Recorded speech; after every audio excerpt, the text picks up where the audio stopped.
በነገራችን ላይ ዛሬ ላገዛዙ እጅ የሰጡ ኢንፊልትሬት አድርገው ትግላችንን ገብተው የነበሩ ግለሰቦች በአንድ ወር ውስጥና በሁለት ወር ውስጥ ተመልሰው ካገዛዙ አፈንግጠው ወደ ትግል ተመለሱ ደግሞ የሚል ዜና እንሰማ ይሆናል አንሙት። ምክንያቱም ትግሉ ያለበት ደረጃ ለነሱ ሄደው ከርተው ከአብይ አህመድ ጋር እረፍት የሚሰጣቸው ትግል ደረጃ አይደለም ያለው። እኔ አስቀድመው ከአብይ አህመድ ጋር ቢሰለፉ ምንም አይመስለኝም።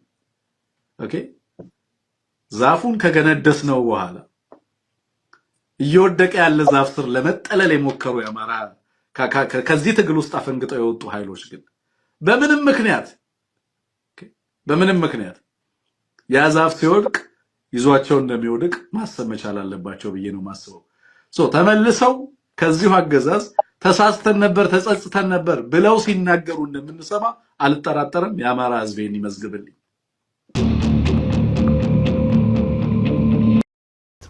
ራሳቸው ጄኖሳይድ እየፈጸሙ አማራው ላይ ብለው ያለቅሳሉ።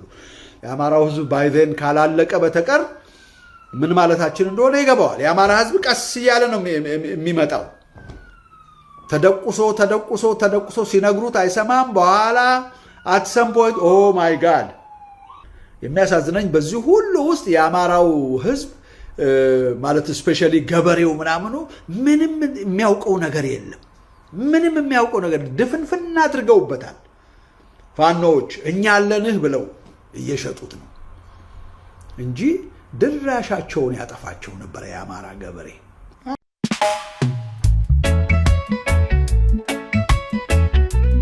ይህ አብሪ ሚዲያ ነው። አብሪ ሚዲያ አንድነትና ፍቅርን በማጎልበት ሰላምና እድገትን በማስፈን ረገድ የበኩሉን አስተዋጽኦ ለማበርከት የሚሰራ ሚዲያ ነው። አብሪ ብሩህ ዘመንን አብሳሪ። አብሪ ሚዲያን ሰብስክራይብ፣ ሼር ያድርጉ።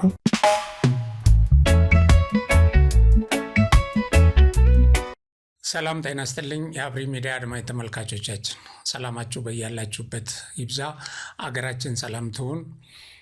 ጤና፣ ፍቅር፣ አንድነት፣ ተስፋ ከሁላችንም ጋር እንዲሆን ያለንን መልካም ምኞት፣ ከፍተኛ ምኞትና ፍላጎት ከዚህ ከአብሪ ሚዲያ ዝግጅት ክፍል እየገለጽኩ የዛሬውን ፕሮግራሜን እጀምራለሁ። አብሪ ሚዲያን ሰብስክራይብ፣ ሼር፣ ላይክ አድርጉ። አብሪ ሚዲያን ደግፉ፣ አጠናክሩ።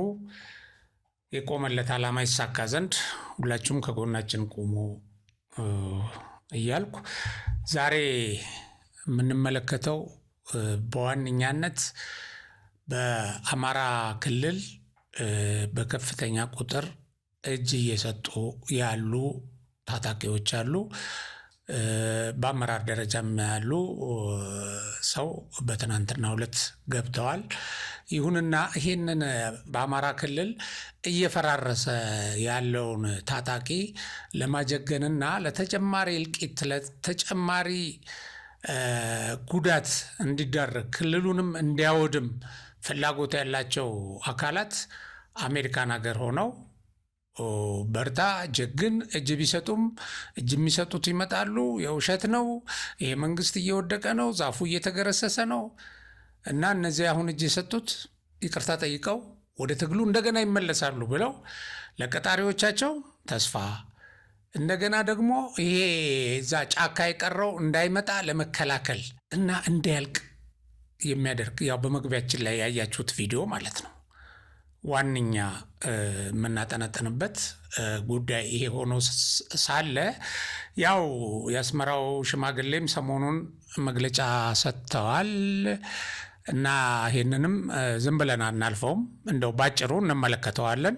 እሱን እናስቀድም እና ኢሳያስ አፈወርቂ ትናንትና በሰጡት ወደ 2 ሰዓት ከ30 የፈጀ መግለጫ ያው እንደተለመደው ዓለምን ቀጠናውን ሲተነትኑ ነበር። ያው እንደ ተጽዕኖ ፈጣሪ መሪ፣ እንደ አንድ ፖለቲከኛ፣ እንደ አንድ አዋቂ ያነበበ ያወቀ የመጠቃ ያደርጋቸዋል ሁል ጊዜ እና የሚገርማችሁ በዚህ የ2 ሰዓት ከ30 ደቂቃ መግለጫቸው 50 ደቂቃ ያወሩት ስለ አሜሪካ ነው።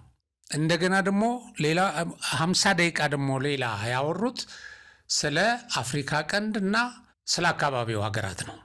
ከዛ የቀረችውን 30 ደቂቃ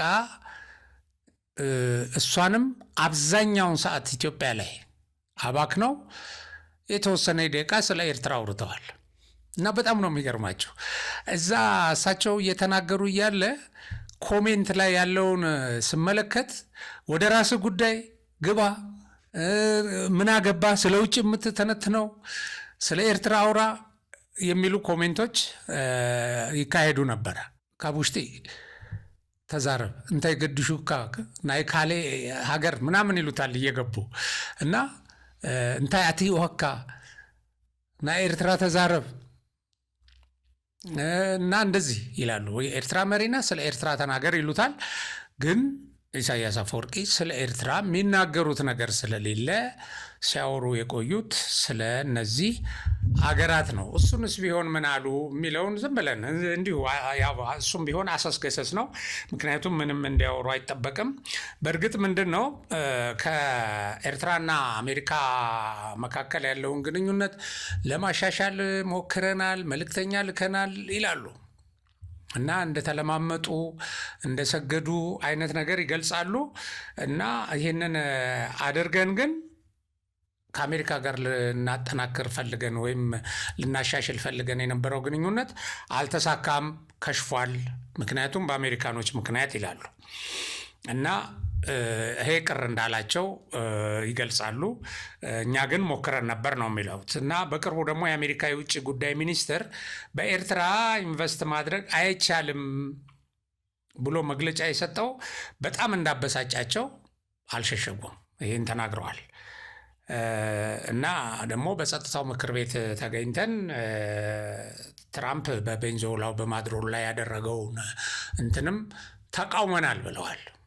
አሁን እሳቸው ተቃወሙ፣ ደገፉ፣ ምን ለውጥ ሊያመጡ ነው? እና ምናልባትም ቀጣዩ የዚህ አይነት ችግር ሰለባ እሳቸው ሊሆኑ ይችላሉ። ቀጣዩ ማዱሮ ኤኒዌይ ግን እሱንም ተቃውመናል ይላሉ። ስለ አሜሪካ በቃ ሲተነትኑ ይቆያሉ። በጣም የሚገርመው ነገር ትራምፕ ያወጣው ይሄ የአሜሪካንን ኢኮኖሚ የማሳደግ ፖሊሲ ስናደምጥ ወይ እሱን ስናስብ የሚታየን ነገር አሜሪካ በኢኮኖሚ ደካማ መሆኗን ነው የሚያሳየው። ደካማ ስለሆነች የኢኮኖሚ ችግር ስላለባት አሁን የአሜሪካንን ኢኮኖሚ ያሳድጋለሁ ይላል ትራምፕ ብሎ እስከ መተቸት የደረሱ በጣም ደፋር መሪ ናቸው። ዞሮ ዞሮ እንግዲህ ብዙ ሰዓታቸውን በዚህ ጉዳይ ላይ አባክነዋል። ከዛ ስለ ቀጠናው፣ ስለ ሱዳን፣ ስለ ሶማሊያ፣ ስለ ጅቡቲ፣ ስለ አረብ ኤሜሬት፣ ስለ ግብፅ፣ ስለ ሳዑዲ የኃይል አሰላለፍ ተንትነዋል። እና ይሄ የሚያመጣውን ይሉና ግን ይሄ ሁሉ ቀርቶ ሰላም ቢመጣ እኛ የምንፈልገው ይሄንን ነው የመሳሰለው ይላሉ።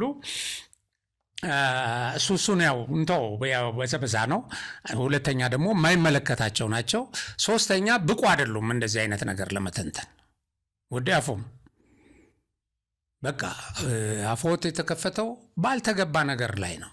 ሰዓቶትን ያባከኑት እና እነዛ ጋዜጠኞች ጥያቄ አስቀድሞ ተሰጥቷቸው ሁልጊዜ ኢሳያስ አፈወርቂን የሚጠይቁ ጋዜጠኞች ናቸው። ልክ እሳቸው ስልጣን ላይ ከወጡ ጀምሮ እንዳልተቀየሩ ሁሉ እነዚህም ጋዜጠኞች አልተቀየሩም እና ያንን ወረቀት እያነበቡ በጥንቃቄ የሚያቀርቧትን ጥያቄ የኢትዮጵያ ጉዳይ ላይ ሲደርሱ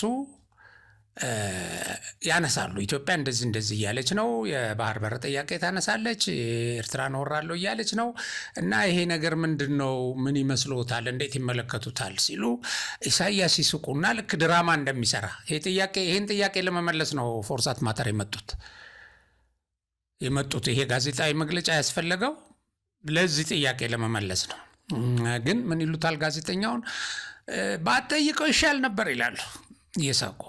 ይሄ ባትጠይቀው ይሻል ነበር፣ ይሄን መመለስ ምን ዝም ብሎ እኮ ነው ብለው ጥያቄውን ያጣጥሉታል፣ ወይም ኢሹውን ያጣጥሉና ግን በጣም የኢትዮጵያ መንግስት የገለጹበት ነገር ያስቃል።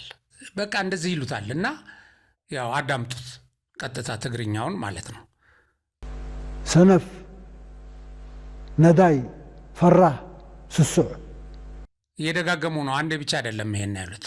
እና ይሄ ቀጥታ አማርኛው ምንድነው? ያው ሰነፍ ነው። ሰነፍ ነው። ሁለተኛው ይሄ ነዳ የሚሉት ለማኝ ነው። ፈራህም ያው ግልጽ ነው፣ ፈሪ ነው። እና ስስታም ይሉታል። ይሄንን ዝም ብላችሁ ስትሰሙት እየሳቁ በምጸት ነው የሚሉት። አሁን የኢትዮጵያን መንግስት አብይ አህመድን ሰነፍ ብሎ መግለጽ፣ ይሄን ደግሞ ብሎ የገለጸው የኤርትራ መሪ ሲሆን ኤርትራ ውስጥ አንዲትም ነገር በ34 ዓመት ዕድሜ ውስጥ ኤርትራን ከነበረችበት ወደኋላ የመለሰ በዛ እኮ በንጉሱ ይሁን በደርግ ጊዜ ኤርትራ ብዙ ደማቅ ትልልቅ የኢኮኖሚ እንቅስቃሴ ይካሄድባት የነበረች በርካታ ሸቀጦች የሚመረቱባት አገር ነበረች። የኢትዮጵያ ክፍለ ሀገር ማለት ነው። አሁን ያንን ወስደው ወደ ጨለማ ያስገቡ ሰውዬ መብራት እንኳን ለኤርትራ ሕዝብ ያላስገቡ፣ ንጹህ ውሃ የመጠጥ ውሃ ያላስገቡ ሰውዬ እንደገና ከነጻነት ጊዜ ጀምሮ በረሃም ያው መሪ ነበሩ። ከበረሃም ከመጡ በኋላ የመሪነት መንበራቸውን ያዙ። ከወንበራቸው ያልተነቃነቁ ሰው ይሄንን ለምንድን ነው አንድ ሰው አገዛዝ ሲሏቸው እስር ቤት እያስገቡ የሚረሱ ሰው? እንዲህ አይነት ሰው ተነስተው ሰነፍ ይላሉ። በ7 ዓመት ውስጥ ምንድን ነው የሰራው የኢትዮጵያ መንግስት? ይሄን አሁን ሰነፍ ለማለት እርሶ ሞራል አለዎት? ሞራል አለው? አሁን ኢሳያስ እንደው የኢሳያስ ሰዎች እና አንዳርጋቸው አሽከሮቹ አታፍሩም? ኢሳያስ እንደዚህ ሲል ኧረ እንደው ሌላ ነገር በሌላ ነገር ውቀስ የኢትዮጵያ መንግስት ነው መባል ያለበት። ሰነፍ ይላል በድፍረት። እና ሰነፍ ማለት ኢሳያስ አፈወርቂ ነው። እስኪያረጅ ድረስ ምንም ነገር ያልሰራ ለሀገሩ። ወደ ሁለተኛውም ነጥብ ያው ሌሎችም ነጥቦች ራሱን ኢሳያስን የሚመለከቱ ናቸው። ደግሞ ስስታም ይላል። የባህር በር እኮ ያለ ስራ ቁጭ አድርገህ እንዳይንቀሳቀስ አድርገህ ምንም አይነት ኢኮኖሚያዊ ጠቀሜታ እንዳይኖረው ዘግተህ ያስቀመጥከው እኮ በስስታምነት በምቀኝነት ነው።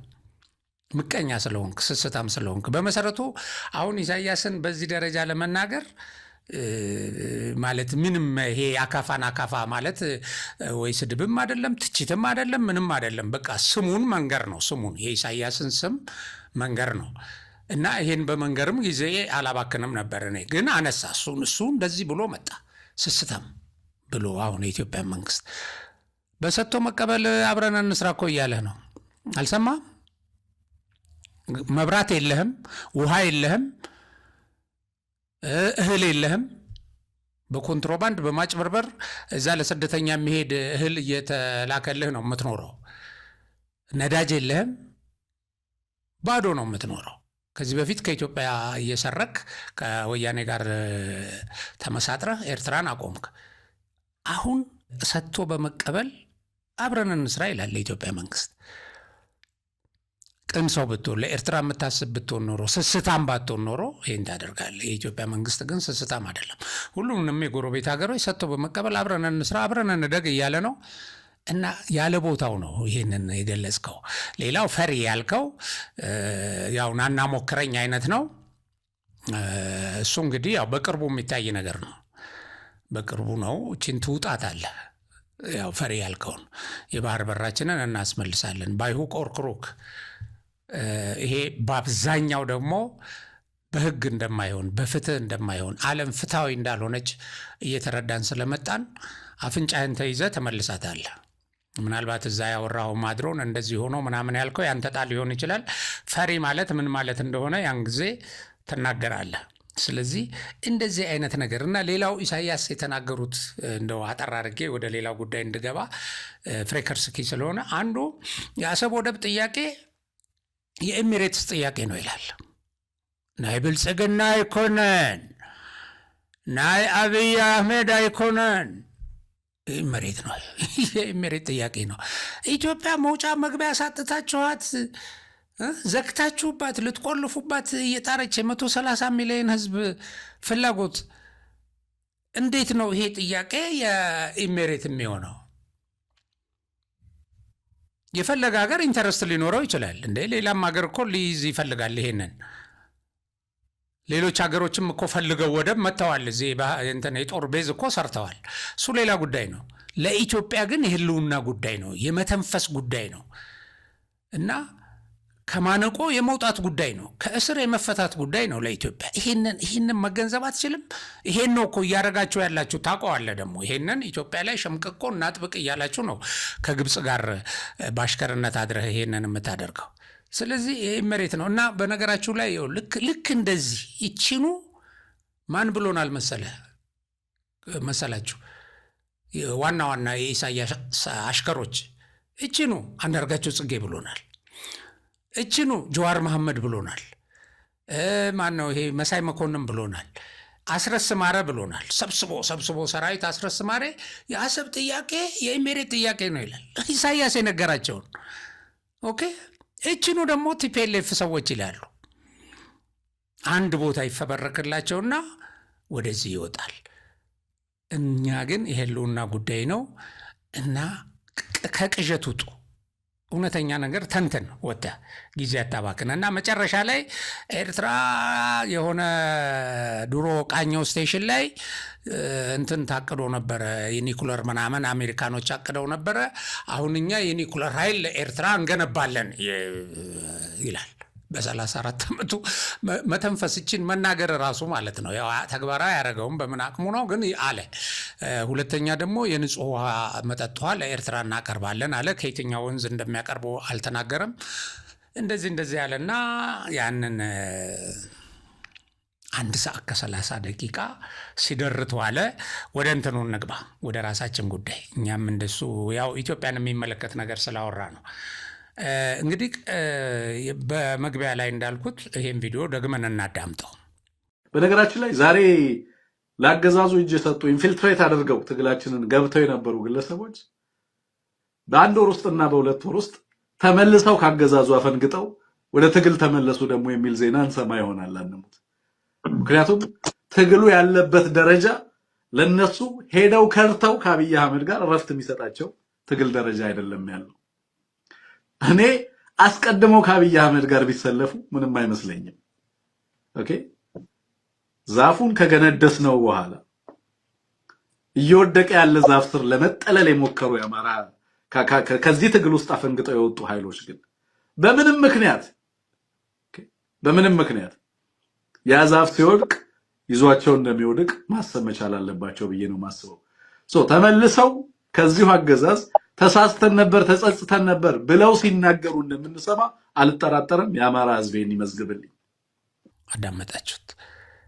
እንደዚህ ብለው የአማራ ህዝብ ለስቃይ ለመዳረግ የአማራን ህዝብ ለእልቂት ለመዳረግ እነሱ እሳት የማይነድበት ሀገር ቁጭ ብለው ሰላማዊ ቦታ ቁጭ ብለው ለቀጠሯቸው ሰዎች አሁንም እየቀሰቀስንላችሁ ነው፣ ችግር የለም፣ አሁን ይሄ ብዙ ሰው ቢሄድም የቀረውን ጸንቶ እንዲዋጋ እናደርጋለን፣ ይሄም ተመልሶ ይመጣል የሚል ቅዠት እየነገሩ እነሱ ብራቸውን ይቆጥራሉ ከቀጣሪዎቻቸው። እነሱ የዩቲዩብ ሳንቲም ይሸቅላሉ በውሸት ትንተና እና ቢሄድም ይሄ ወደ ሰላም የሚሄደው መሄዱን ሊክዱ አይችሉም። ምክንያቱም ጎርፍ ነው በየሚዲያው በየቀኑ ይታያል። እና ይሄ ቢሄድም ተመልሶ ነው የሚመጣው በእርግጠኝነት ነገር። እንዴት ነው ባክህ ተመልሶ የሚመጣው? እና ይቅርታ ጠይቆ ተመልሶ ይመጣል። ይሄ እኮ እጁን የሰጠው ዝም ብሎ ሳይሆን በጸጥታ ኃይሉ በጥምር ኃይሉ እየተለበለበ መግቢያው መውጫ አጥቶ ህይወትና ሞት በቀጭን ክር የተያያዙበት ሰቆቃ ውስጥ ሆኖ ማለት ነው። ጥይት ባናቱ ላይ እየዘነበ ከላይ ድሮን እና ይሄ ሰው ችግሩ የዛ የመከላከያ ኃይሉ የጸጥታ ኃይሉን ጥንካሬ እየኖረው ነው ያየው። እየኖረው ሲከበው ሲያሳድደው ከዋሻ ወደ ዋሻ ሲያሯሩጠው ይሄን ነው ያየው። አይቶታል። አንተ አሜሪካን ሀገር ቁጭ ብለህ ይሄን አታይም። ይሄን ያየ የሰላም ጥሪ ተቀብሎ ገባ ከዚህ ለመላቀቅ ሲል እንደገና ወላጁ በቃ ስቃይን አታብዛ መከራዬን አታብዛ እያለ ሽማግሌ እየላከ ተማጸነው። ይሄ ሁለተኛው ምክንያት ይሄ ነው። አንዱ ከሞት ጋር ተፋጦ የማያሸንፈው ጦርነት ውስጥ የገባ መሆኑን የሚገመግመው ሲሳደድ ነው። አጠገቡ ጓደኛው ሲሞት ነው፣ ሲቆስል ነው፣ አካለ ጎዶሎ ሲሆን ነው። ዋስትና ለሌለው ጦርነት፣ እርባና ለሌለው ጦርነት። ከዛ ደግሞ ህዝቡ ሄዶ በቃን እባካችሁን ይላቸዋል። እንደገና ደግሞ ይሄ ቡድን የዚህ ቡድን መሪዎች አረመኔዎች ናቸው፣ አሸባሪዎች ናቸው፣ ይገላሉ፣ የራሳቸውን ህዝብ ያቃጥላሉ፣ ሰውን በቁሙ ከነነፍሱ ይቀብራሉ። ተልኳቸው ደግሞ ለጠላት ነው፣ ለሻዕቢያ ለወያኔ የተቀጠሩ ናቸው። ስለዚህ ለምን እንደመጣ የሚናገረውን ደግሞ ስማው። ለምን ወደ ሰላም እንደመጣ መጀመሪያ ወደ ትግል ስንገባ ያስገቡን የተለያዩ ምክንያቶች ነበሩ። እነሱ ምክንያቶች ህዝባችን ተበደለ፣ ከክልሉ ውጭ ያለ ማህበረሰብ ተፈናቀለ፣ እህቶቻችን ታገቱ የሚሉ የተለያዩ ጥያቄዎችን ይዘን ነበር የወጣ ነው። ወጠን ግን በህዝባችን ላይ ከድጡ ወደ ማጡ የጋለ የብረት ቀንበር ጭነንባቸው ቆይተናል። የሃይማኖት አባት ለምን ሰበክ ተብሎ ተይዞ ነፍሱ ሳይወጣ እየተቀበረ እስከ ህይወቱ እስከ ነፍሱ ሲሞትም ደግሞ ፍታት እንዳይደረግ የሃይማኖት አባቶች እየተንገራገሩ ተልኮ የሚቀበሉ የሃይማኖት አባቶች አሉ። እዚህ ያለ የሰላም አስከባሪ ሲሞት ማን ነው ይፈታት ፈቶ የሚቀስካለው? ያ ማለት ተልኮ ይቀበላል አሉ። ይህንን በመቃወም የወጣነው ዓላማ የተሳሳተ ስለሆነ የባሰ ከውጭ ታሪካዊ ጠላቶቻችን ጋር አብሮ ለመምጣት ሐሳብ ሲኖር ለምን መጠኑ ወገኖቻችን እንወጋለን በሚል መጠናል። አዎ። ስለዚህ በዚህ ምክንያት ወደ ሰላም የመጣ ሰው ተመልሶ ወደዛ ወደ እሳት ውስጥ ተመልሶ ወደዛ ወደ ጭራቅ የፋኖ መሪዎች ተመልሶ ይገባል ብለህ ታስባለህ? በቃኝ ህዝቤ ተሰቃየ፣ የቆምኩለት ዓላማ ወይም ልታገል የገባሁለት ዓላማ ይሄ አይደለም፣ ከዛ ዓላማ ውጪ የሄዱ ስለሆነ ብሎ የገባ ኃይል ነው። አሁን ይመለሳል። እና ሌላው ደግሞ አንዳንዴ እኮ በጣም ይገርማል። ይሄን ትልቁን እንትን ገንድሰው ይላል መንግስትን። እየተገነደሰ ነው። ሲገነደስ ምን ሆኖ ነው የተገነደሰው? አሁን ይሄ ኃይል እውነት ነው ይሄ እንዳልሆነ ደግሞ ታውቃላችሁ። በጣም የምነግራችሁ ነገር በፍጹም እንዳልሆነ ታውቃላችሁ። እየተጠናከረ እየገዘፈ ያለ ኃይል ነው እና በዓለም ትልልቅ ወታደራዊ ቁመና አላቸው ከሚባሉ አገራት ተርታ ሆኗል እኮ። አሁን እሱን ነው እየተገረሰሰ ነው የምትለው? በዚህ ይሄን መከላከያ ሰራዊት የሚመራን ኃይል የሚመራን መንግስት ነው እንደገና የሚገነባውን በዲፕሎማሲ እየደረሰበት ያለውን ነገር ታያለ። እና ለምን ትቃዣለህ? ለምን ሰው ላይ ሰው አጉል መስዋዕትነት እንዲከፈል? ግፍ ነው ባይዘው፣ ይሄ ግፍ ነው። ሂዱና ሙቱ፣ እነዛ ቢከዱም እናንተ አላችሁ፣ እናንተ ግን እንዳትሄዱ፣ ነገ እነሱ መጥተው ይቅርታ ስለሚጠይቁ እናንተ በርቱ ተዋጉ ብለህ በሐሰት ለማጀገን እንደገና እንዲሞቱ እንዲያልቁ የአማራን ህዝብ ስቃይ እንዲያበዙ እገታ፣ አፈና፣ ዘረፋ ህዝቡ ከዚህ እንዳይላቀቅ እያደረክ ነው። ግን አማራ ነኝ ትላለህ። አይደለህም። አንተ የአማራ ጠላት፣ የሻዕቢያ ቅጥረኛ፣ የግብፅ ቅጥረኛ ነህ። አረመኔ። የእነዛ ጠላቶች የቀጠሯችሁ ናችሁ እናንተ። አያሳዝናችሁም? ግን የአማራ ህዝብ እንደዚህ ለጥቅም ስትለውጡት፣ እንደዚህ እሳት ውስጥ ግባ ግድ የለም ስትሉት እውነቱን የሚናገሩ ሰዎች ደግሞ አሉ። አይተው ተስፋ ቆርጠው ይኸው ይሄ የታወቀ አማራ ወደ ትግል እንዲገባ ትልቅ ቅስቀሳ ካደረጉ ሰዎች አንዱ ነው። አሁን ተስፋ ቆርጠው የሚናገረውን ተመልከቱ። እውነቱ ይሄ ነው። ይኸውላችሁ እውነተኛው እንደዚህ ይናገራል። ይሄን እናዳምጠው። ተመልከቱ። ከኦኤልኤ ጋር ሁሉ አብረን እንሰራለን ብሏል። ኦሮሞ ሊብሬሽን አርሚ። እግዚአብሔር ያሳያችሁ። ካን ዩ ኢማጂን የአማራው ፋኖ ሻቢያንም ትግሬንም በሚሽኑ አሳምኖ ማለት ነው እሱ መሪ እንዲሆን እንትን አሳይን ሲያደርጉት እስቲ ጀስት ኢማጂን በቃ መቅጠፍ ቀጣፊነት እና በጣም የሚያሳዝን ነው። አማራው በአንድ እንቅፋት 40 ጊዜ ነው የሚመታው። ሁል ጊዜ አንድ ልንሆን ነው አንድ ሆነናል ይሉና ከአንድ ወር በኋላ ይሄኛው ግሩፕ አፈነገጠ ይባላል። አሁን ብዙ ጊዜ አንድነቱን የሚያብጠው በዚህ የነ ዘመነ ካሴ ግሩፕ ነው። አያችሁ ምንድን ነው መሰላችሁ? አይ ሆፕ ባይ ናው እያንዳንዱ አማራ ይሄንን ጮሌነትና እንትናቸውን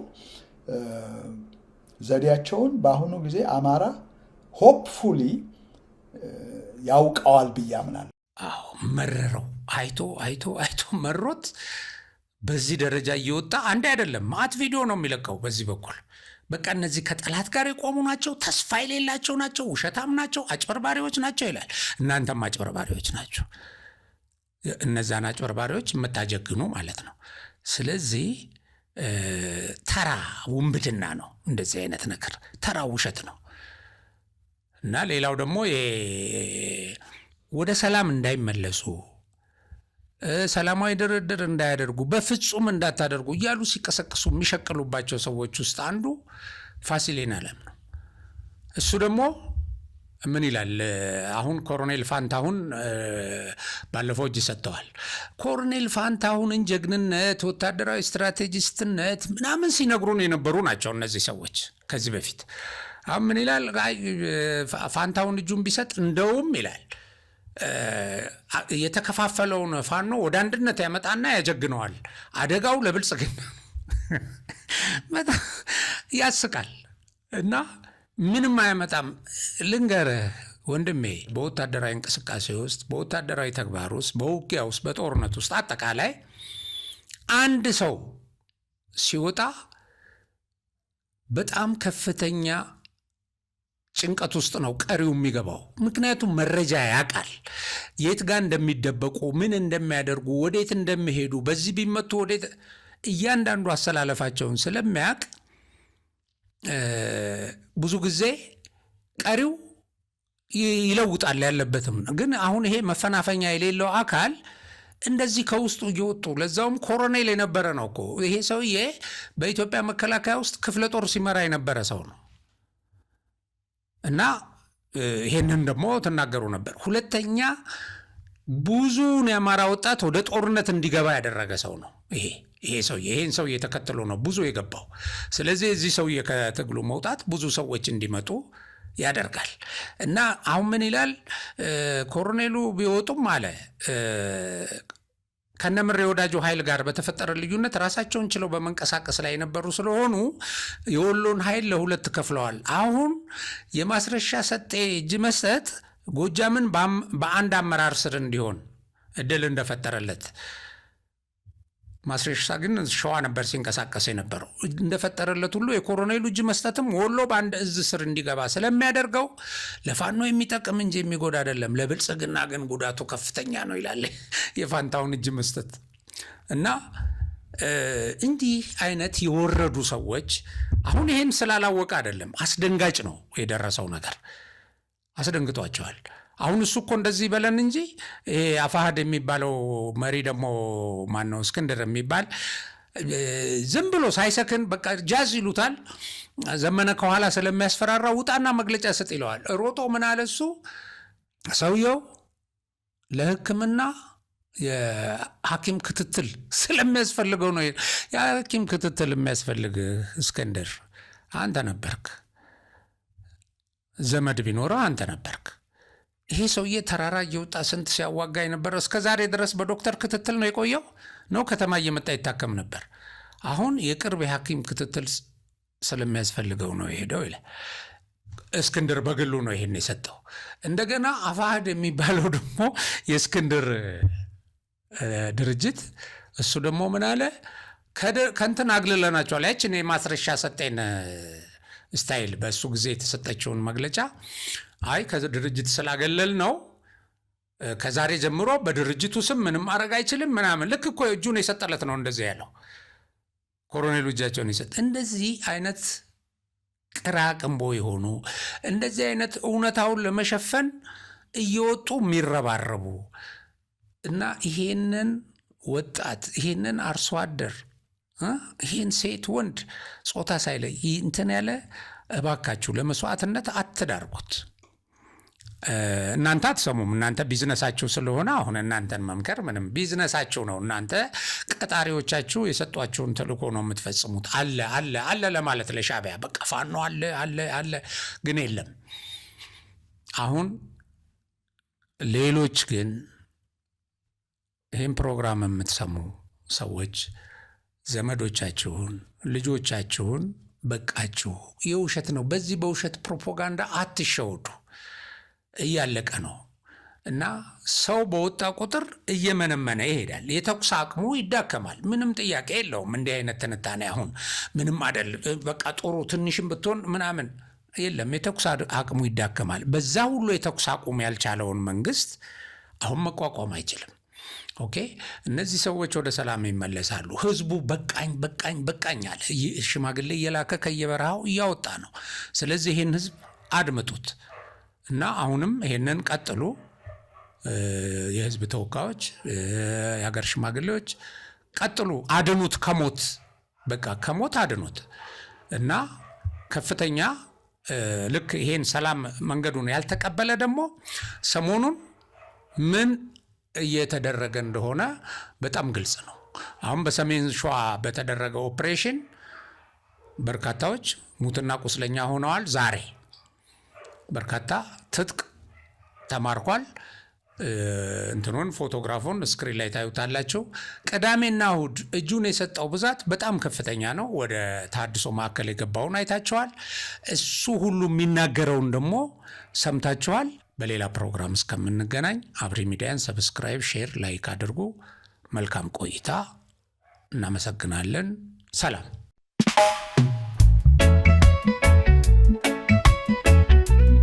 ይህ አብሪ ሚዲያ ነው። አብሪ ሚዲያ አንድነትና ፍቅርን በማጎልበት ሰላምና እድገትን በማስፈን ረገድ የበኩሉን አስተዋጽኦ ለማበርከት የሚሰራ ሚዲያ ነው። አብሪ ብሩህ ዘመንን አብሳሪ። አብሪ ሚዲያን ሰብስክራይብ፣ ሼር ያድርጉ።